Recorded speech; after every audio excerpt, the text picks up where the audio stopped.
As you can tell, guys, this fan is droopy because it's old. Been here for years.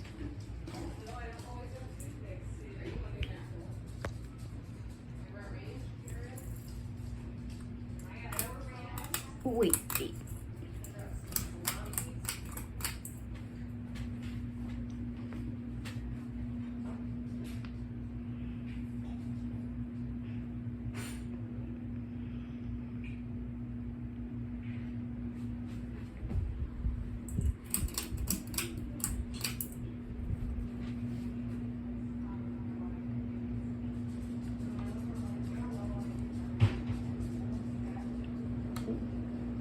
Wow, that's a wobbly one. Wobbles a